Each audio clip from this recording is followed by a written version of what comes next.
welcome here. If you're new here, my name is Rebecca. If you're not new here, welcome back. Thank you for coming back and watching another video.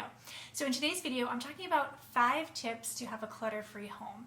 And I'm sort of thinking about this video as almost like a starter guide, right? So if you're newer to the journey of decluttering or to minimalism, or if you're looking to jumpstart things or change your approach to minimalism and decluttering, we're going to talk about sort of the fundamental things that you can do to start decluttering your home. So these are things that are sort of big impact but low cost to entry. So things that you could do today to start on this journey. All right, let's dive in. The first tip for a clutter-free home is to focus on surfaces and high visibility areas first. I find the kitchen counter is a really great place to start. So just walking into your kitchen, taking a quick scan of what you keep on your counter and asking yourself, do I really use this every single day? The things out on your counter should be things that you are reaching for all of the time. So for instance, if you keep like your mixer out on your counter, but you only use your mixer like every couple months or 4 times a year, maybe think about moving that mixer somewhere that is not taking up space and cluttering up your countertop. Also think about the area of your home that you first see when you walk into the door. So this might be a mudroom.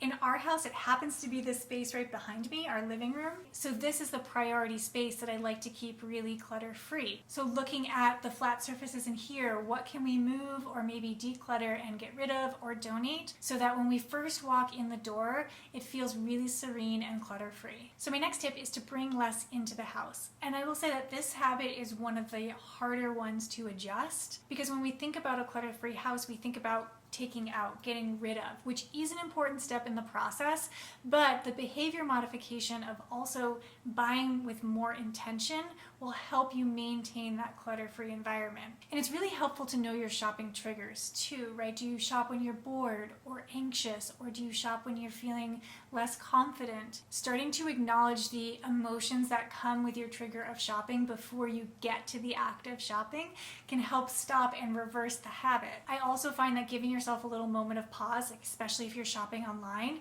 will give you the opportunity to reflect on your purchase. So if you are in your shopping cart and you're about to hit purchase, even just take 10 minutes. I'm a fan of taking like weeks, but even just stop yourself for a moment, get up, walk away from the computer, go do something else, and then come back to it can help with shopping a little bit more intentionally and making sure you really do want and need that thing. Next up is to act now. So this has been one of the more helpful things on my decluttering and minimalism journey, is to not think about, oh, I have to wait till I do like my whole closet clean out to get rid of something. If I open the closet and see something and I'm like, I have not worn that in months, I don't even like it, it doesn't make me feel good, I will grab it at that moment and pull it out of the closet. I'm not going to wait to do like a huge closet declutter, although that is helpful to do a few times a year. Don't let something sit there because it's not the right time. What I like to do is have an ongoing donation box. It's just a basket, and every time I see something, I'll grab it in that moment and put it in the donation basket. This keeps my closet feeling minimalist and clutter-free a lot of the time, so that things are not accumulating all the way up and you feel like you have this like big arduous thing to do by like decluttering your whole house or decluttering your whole closet. Just keep it as an ongoing thing. Number 4, don't hide the mess. So let me take you back a few years. My husband and I lived in this tiny apartment, like tiny, like, I don't know, 500 square feet, 400 square feet, teeny tiny, but it had an attic. So we're in this teeny tiny apartment in this cute little seaside town in Massachusetts, and we owned a yoga studio. But before we could open the yoga studio, we had to do all these renovations. It was a really old building. It needed a lot of work. And we were on a really tight timeline. Like we had to be open by a certain date per our lease. So we were right down to the wire, like doing the renovation, trying to get open by a certain day. And so we took all of the supplies from the renovation and just threw them up in the attic. I was like, we will deal with that later. There was like drywall and tools and floorboards. Like there was everything up there. But because we just threw things up there with abandon, we developed this habit that the attic was just like the black hole for things that we didn't want to deal with. And so we lived in this really, really small apartment, so we would just keep throwing things up in the attic.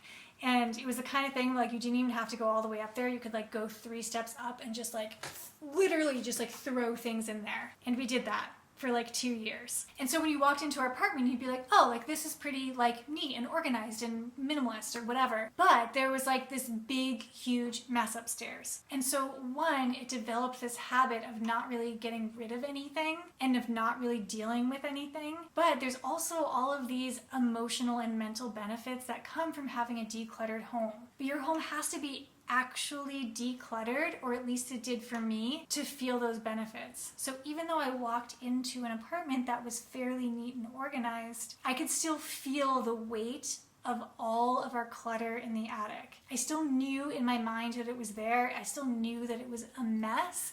Even though no one could see the mess, I knew about the mess. So to me, to really reap the benefit of living a minimalist and decluttered life, you can't just shove things into drawers or the basement or the attic, because that inventory is still going to weigh on you. So it can be a good start to like get things off the countertops, but don't just get things off the countertops and sweep it all into a drawer, right? Like really think about and declutter things so that you do have less inventory in your life and you're not just living by covering up the mess. So number 5, the last thing on the list, is to start with your mindset. Before you declutter anything or clean any surface or organize anything, just start with yourself. Think about why you want to do this, how having a clutter-free and minimalist home will benefit you.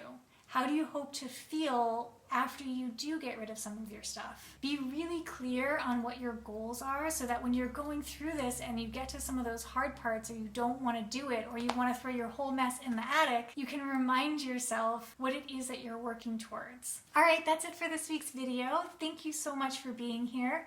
If you have any questions, please make sure to leave them in the comment box down below. Follow me over on Instagram, and I will see you next week. Bye, everyone. What's you doing, Jeps? Hi. She knocked something over earlier and I think she feels really bad. She won't leave my side. I'm like, girl, it's okay. It's okay. It was an accident. It's okay. You're a good girl. Oh, I think we need to put this hair up. Yeah? Hair up?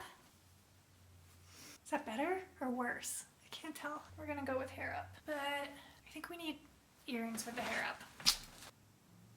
Ouch. Okay. I got my ears pierced when I was 9 years old, and it was back when you used to go into like Claire's or whatever and they do it with like the little gun, you know? Do they even still do that?